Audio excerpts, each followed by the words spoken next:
Hello दोस्तों, good morning. स्वागत है एक बार फिर से आप सभी का एमजेड एजुकेशन में। दोस्तों आज है 13 मई। आज की इस वीडियो में हम लोग बात करेंगे 13 मई 2021 के करंट अफेयर के सभी इंपॉर्टेंट क्वेश्चंस के बारे में। पूरी वीडियो ध्यान से देखिएगा, पूरी वीडियो डिटेल में आपको समझाई गई है। वीडियो अगर पसंद आए तो वीडियो को लाइक और शेयर जरूर कर दीजिएगा। चलिए बात करते हैं लास्ट डे के क्वेश्चन की। लास्ट डे का हमारा पहला क्वेश्चन था, हाल ही में किसने अनफिनिश्ड नामक पुस्तक लिखी? तो अभी हाल ही में प्रियंका चोपड़ा ने लिखी है ये पुस्तक। प्रसिद्ध F1 खिलाड़ी मैक्स वर्स्टैपेन का संबंध किस देश से है? तो ये नीदरलैंड के हैं और रेडबुल की टीम से खेलते हैं। किस टीम से? रेडबुल की टीम से खेला करते हैं। इन दोनों ही क्वेश्चंस के बारे में बहुत से लोगों ने बहुत ही अच्छे से डिटेल में आंसर किया था। आप सभी लोग ऐसे ही डिटेल में आंसर किया करो। चलिए बात करते हैं आज के दिन के पहले क्वेश्चन की। पहला क्वेश्चन है, अंतर्राष्ट्रीय नर्स दिवस कब मनाया जाता है? International nurse day. तो ये दोस्तों प्रत्येक वर्ष 12 मई को मनाया जाता है। कब? 12 मई को मनाया जाता है अंतर्राष्ट्रीय नर्स दिवस। दुनिया भर में नर्स जो होती हैं उनके योगदान को देखते हुए नर्सों को सम्मानित करने के लिए ये दिवस मनाया जाता है। 12 मई को ही क्यों मनाया जाता है? क्योंकि 12 मई के ही दिन दोस्तों फ्लोरेंस नाइटिंगेल जी की जयंती मनाई जाती है। इनकी जयंती के अवसर पर ही ये दिवस मनाया जाता है। Florence Nightingale, A lady with the lamp नाम से भी इन्हें जाना जाता है। बचपन में आप पढ़े होगी, इंग्लिश में एक चैप्टर था ए लेडी विद द लैंप। ठीक है, फ्लोरेंस नाइटिंगेल दोस्तों ये आधुनिक नर्सिंग की संस्थापक थी और ब्रिटिश समाज सुधारक थी, एक सांख्यिकी भी थी। तो इन्होंने जो काम किया था फ्लोरेंस नाइटिंगेल ने, उनकी वजह से, इनकी नर्सिंग की वजह से अंतर्राष्ट्रीय नर्स दिवस इनकी जयंती पर इनके सम्मान में हम लोग मनाते हैं। फ्लोरेंस नाइटिंगेल दोस्तों ऑर्डर ऑफ मेरिट अवार्ड पाने वाली पहली महिला थी। 1907 में इन्हें मिला था। फर्स्ट विमेन बनी ऑर्डर ऑफ मेरिट अवार्ड पाने वाली। इंटरनेशनल नर्स डे की थीम इस बार की रखी गई है, nurse a voice to lead a vision for future health care. ये है इस बार की थीम, इंपॉर्टेंट है, याद रखिएगा। इंटरनेशनल काउंसिल ऑफ नर्स के बारे में बात करें तो इसकी स्थापना 1899 को हुई। हेडक्वार्टर जिनेवा में है और अध्यक्ष हैं एनेड कैनेडी। कौन? एनेड कैनेडी। इस महीने में जितने भी इंपॉर्टेंट डे आए हैं दोस्तों, कई बार रिवाइज करा चुका हूं मैं आपको। आप आज कमेंट करके बताओ कितने इंपॉर्टेंट डे आए हैं, कौन कौन से दिन क्या क्या मनाया जाता है। अगला देखते हैं, अटलांटिक को पार करने वाला दुनिया का पहला मानव रहित बोट कौन बना? तो अभी हाल ही में मे फ्लावर 400 दोस्तों अटलांटिक को पार करने वाला दुनिया का पहला आर्टिफिशियल इंटेलिजेंस बोट बन गया है। मानव रहित बोट है ये, आर्टिफिशियल इंटेलिजेंस बोट है ये। ओके, तो अभी हाल ही में इसने अटलांटिक ओशियन को पार किया है। जैसा कि आपको इमेज में दिख रहा है, ये 15 मीटर लंबा है, इसका वजन 9 टन का है और ये पूरी तरीके से आर्टिफिशियल इंटेलिजेंस पर वर्क करता है। आर्टिफिशियल इंटेलिजेंस ये जहाज़ है, दुनिया का पहला AI जहाज़ है, मे फ्लावर 400। इसको दोस्तों समुद्री प्रदूषण को पर अध्ययन करने के लिए और समुद्र में प्लास्टिक का विश्लेषण करने के लिए, एनालिसिस करने के लिए लॉन्च किया गया है। और ये जब मानव रहित है तो इसको कहीं पर भी भेजा जा सकता है, कितना भी अंदर भेजा जा सकता है, किसी भी जलीय जीव जानवर से कोई खतरा भी नहीं रहेगा। ठीक है, साथ ही साथ ये ऑडियो भी रिकॉर्ड कर सकता है, तो ऑडियो डेटा भी ला सकता है। 100 घंटे तक का ऑडियो डेटा ये अपने पास स्टोर कर सकता है। ओके, तो इससे समुद्री जानवरों के बारे में भी अध्ययन करने में आसानी होगी। तो याद रखिएगा, दुनिया का पहला आर्टिफिशियल इंटेलिजेंस जहाज कौन सा है? मे फ्लावर 400। ओके, अगला देखते हैं, भारतीय चैम्बर्स ऑफ कॉमर्स द्वारा किसे ग्रीन ऊर्जा अवार्ड से सम्मानित किया गया? तो अभी हाल ही में इंडियन चैम्बर ऑफ कॉमर्स यानी ICC ने दोस्तों ग्रीन ऊर्जा अवार्ड से सम्मानित किया है IREDA को। किसे? IREDA यानी कि इसका मतलब होता है Indian renewable energy development agency limited. तो इसको अभी हाल ही में सम्मानित किया है इंडियन चैम्बर ऑफ कॉमर्स ने ग्रीन ऊर्जा अवार्ड से। क्यों? इस वर्ष दोस्तों रिन्यूएबल एनर्जी के लिए फाइनेंसिंग इंस्टीट्यूशन में सबसे आगे यही रहा था IREDA। इस पैंडेमिक सिचुएशन में इसने काफ़ी ज़्यादा लोन दिए हैं, डिस्ट्रीब्यूट किए हैं मार्केट में। 8,827 करोड़ रुपए इसने डिस्ट्रीब्यूट किए हैं 2020-21 के फाइनेंशियल ईयर में IRDA ने। तो इस वजह से इसको चुना गया है ग्रीन ऊर्जा अवार्ड से। ठीक है, किस लिए? रिन्यूएबल एनर्जी के लिए। अब देखिए, इसका हेडक्वार्टर है दोस्तों नई दिल्ली में और इसकी स्थापना हुई थी 1987 में। अगला देखते हैं, हाल ही में किस बैंक ने आई चूज माई नंबर नामक सुविधा लॉन्च की? तो अभी हाल ही में जन स्मॉल फाइनेंस बैंक ने आई चूज़ माई नंबर नाम की एक सुविधा, एक सर्विस लॉन्च की है। इससे क्या होगा, इससे जो जन स्मॉल फाइनेंस बैंक के जो कस्टमर होंगे वो लास्ट के 10 डिजिट अपनी मर्जी से चुन सकेंगे। लेकिन अब ऐसा भी नहीं है कि वो लोग अपना लास्ट का 10 डिजिट है अपना मोबाइल नंबर ऐड करा सकते हैं, ऐसा नहीं है। कुछ लिस्ट होगी, उस लिस्ट में से चुनना होगा उनको, उस लिस्ट में से ये अपना मनपसंद का नंबर चुन सकते हैं। ठीक है, वो लिस्ट दी जाएगी जन स्मॉल फाइनेंस बैंक के थ्रू अपने कस्टमर्स को। ओके, तो लास्ट के 10 डिजिट वो अपने मन से चुन सकते हैं अपने अकाउंट्स के लिए, चाहे वो सेविंग अकाउंट हो, करंट अकाउंट हो, ठीक है, या किसी भी प्रकार का उनका अकाउंट होगा। जो भी कस्टमर होंगे जन स्मॉल फाइनेंस बैंक में, तो लास्ट के 10 डिजिट वो अपनी मर्जी से चुन सकते हैं, लेकिन जो दिया जाएगा सिर्फ उसी में से। क्लियर। जन स्मॉल फाइनेंस बैंक की स्थापना 2006 में हुई थी। हेडक्वार्टर इसका बेंगलुरु में है। एमडी और सीईओ हैं अजय कंवल, और इसकी टैगलाइन है पैसे की कदर। क्लियर। अगला देखते हैं। अगला क्वेश्चन है, हाल ही में भारत ने इंडोनेशिया के साथ कहां पर पास एक्स एक्सरसाइज किया? तो अभी हाल ही में इंडिया ने दोस्तों इंडोनेशिया के साथ अरब सागर में, दक्षिण अरब सागर में पास एक्स नाम का एक एक्सरसाइज किया है। पास एक्स एक्सरसाइज ये भारत अपने पड़ोसी देशों से अक्सर करता रहता है। आप पास एक्स नाम का एक्सरसाइज अक्सर सुनते रहते होंगे। इसका फुल फॉर्म होता है पैसेज एक्सरसाइज। क्या होता है? Passage exercise. और एक प्रकार का ये पेट्रोलिंग एक्सरसाइज होता है। ओके, तो अभी हाल ही में दक्षिण अरब सागर में भारत और इंडोनेशिया की नौसेना के बीच में हुआ। भारत की नौसेना की तरफ से इस युद्धाभ्यास में किसने हिस्सा लिया? INS शारदा और OPV यानी अपतटीय गश्ती पोत और चेतक हेलीकॉप्टर। इंडोनेशिया की तरफ से KRII सुल्तान हसानुद्दीन और 90M कवट्टे पोत, इसका ये पोत है इंडोनेशिया का, इसने हिस्सा लिया। क्लियर। अब ये अरब सागर में हुआ और इंडोनेशिया के बीच में हुआ। तो चलिए देखते हैं इंडोनेशिया वर्ल्ड मैप में है कहाँ पर। तो वर्ल्ड मैप में देखिए दोस्तों, ये रहा हमारा प्यारा भारत। यहाँ से आएंगे हम लोग साउथ में।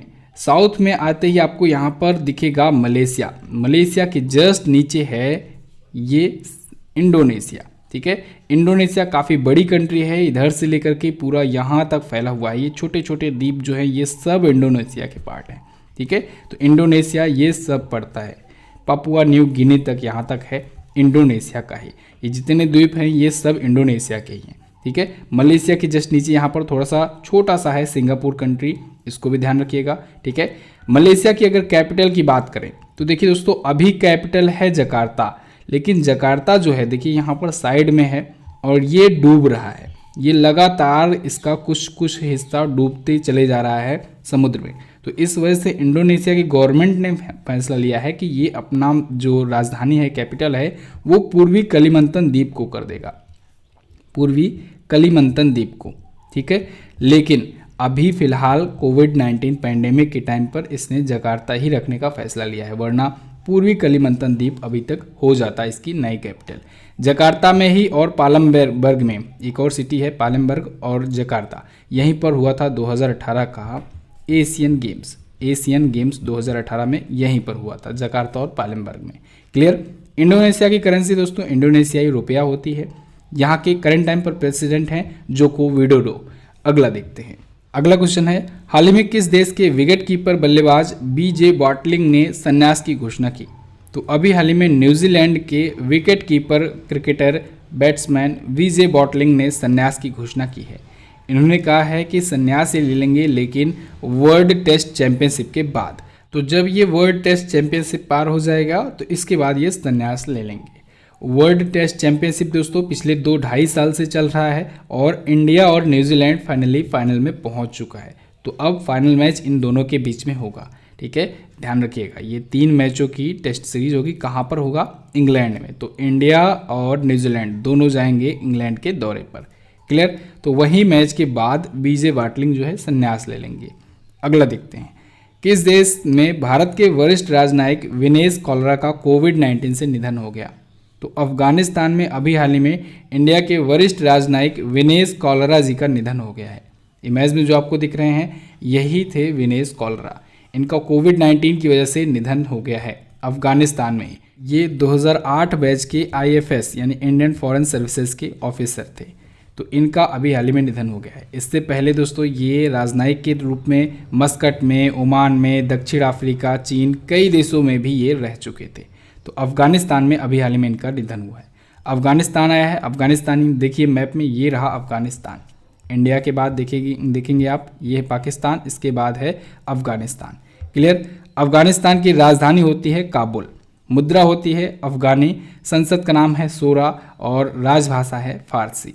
यहाँ का सबसे बड़ा नगर काबुल ही है। यहाँ के CEO हैं अब्दुल्ला और यहाँ पर प्रेसिडेंट हैं अशरफ गनी। कौन है? अशरफ गनी। अगला देखते हैं। अच्छा दोस्तों, भारत के पड़ोसी देशों पर मैं आपको वीडियो देने वाला हूँ, बहुत ही जल्द अपडेटेड वीडियो होगी और बहुत ही ज़्यादा डिटेल वीडियो होगी। कारण ये है कि SSC GD में दोस्तों भारत के पड़ोसी देश नाम से एक टॉपिक है सिलेबस में और वो टॉपिक से क्वेश्चन बनेगा। तो इस वजह से हम लोग भारत के सभी पड़ोसी देशों को बहुत ही अच्छे से मैप के थ्रू कवर करेंगे। अगला देखते हैं। हाल ही में CBSE ने छात्रों और अभिभावकों के लिए कौन सा मोबाइल ऐप लॉन्च किया? तो अभी हाल ही में CBSE ने दोस्तों छात्रों और अभिभावकों के लिए दोस्त फॉर लाइफ नाम से एक ऐप लॉन्च किया है। किस नाम से? दोस्त फॉर लाइफ के नाम से। ये ऐप क्या करेगा? ये ऐप दोस्तों ये मनोवैज्ञानिक परामर्श ऐप है। ये स्टूडेंट्स को भी और उनके पेरेंट्स को भी, दोनों पर जो इस समय कोविड-19 पैंडेमिक के टाइम पर मनोवैज्ञानिक दबाव पड़ा हुआ है उससे उबारने में मदद करेगा। साथ ही साथ बच्चों को कैसे स्वस्थ रखना है, कोरोना गाइडलाइंस का कैसे फॉलो कराना है और भी दैनिक दिनचर्या में कैसे कैसे अपडेट रखना है उनको, इस सब पर इनको टिप्स वगैरह दिया करेगा। ठीक है, इस ऐप के माध्यम से ही मिल जाया करेगा अभिभावकों के भी और स्टूडेंट्स को भी, क्योंकि सभी स्टूडेंट इस समय घर से ही पढ़ाई कर रहे हैं। तो इस ऐसे में एक ऐसा एप्लीकेशन उन लोगों के बीच में डाउनलोड करवाया जाएगा जिससे घर पे ही उनको शिक्षा भी दी जा सके, साथ ही साथ उनको गाइडलाइंस भी प्रोवाइड कराई जा सके। ठीक है, तो घर से ही सीखने और स्वयं की देखभाल करने के बारे में जानकारी प्रदान करने के लिए ये लॉन्च किया गया है केंद्रीय माध्यमिक शिक्षा बोर्ड के द्वारा। CBSE आया है, इसके बारे में जानिए। इसकी स्थापना हुई थी 1962 में, हेडक्वार्टर है नई दिल्ली में और अध्यक्ष हैं मनोज आहूजा। कौन है? मनोज आहूजा जी। अगला देखते हैं। अगला क्वेश्चन है, विश्व खाद्य पुरस्कार 2021 से किसे सम्मानित किया गया?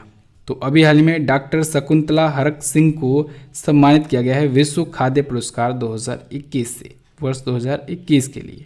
ये वैश्विक पोषण विशेषज्ञ हैं, भारतीय मूल की हैं और इनको 2021 के लिए विश्व खाद्य पुरस्कार मिला हुआ है। ये अवार्ड इनको दिया जा रहा है समुद्री भोजन और खाद्य तंत्र के लिए पोषण के प्रति संवेदनशील दृष्टिकोण विकसित करने के लिए और उस पर रिसर्च करने के लिए।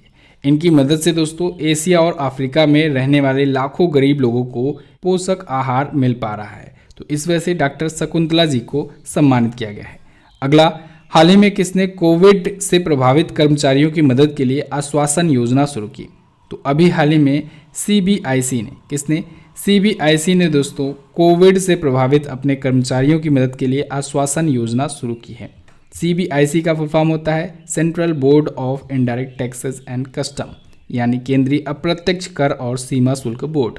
तो इसने महामारी के से प्रभावित जो भी इसके कर्मचारी हैं, अधिकारी हैं, स्टाफ हैं, उनको वित्तीय भी सहायता करेगा, फाइनेंशियली भी हेल्प करेगा और अगर उनको मेडिकल हेल्प की ज़रूरत होगी तो वो भी हेल्प करेगा CBIC।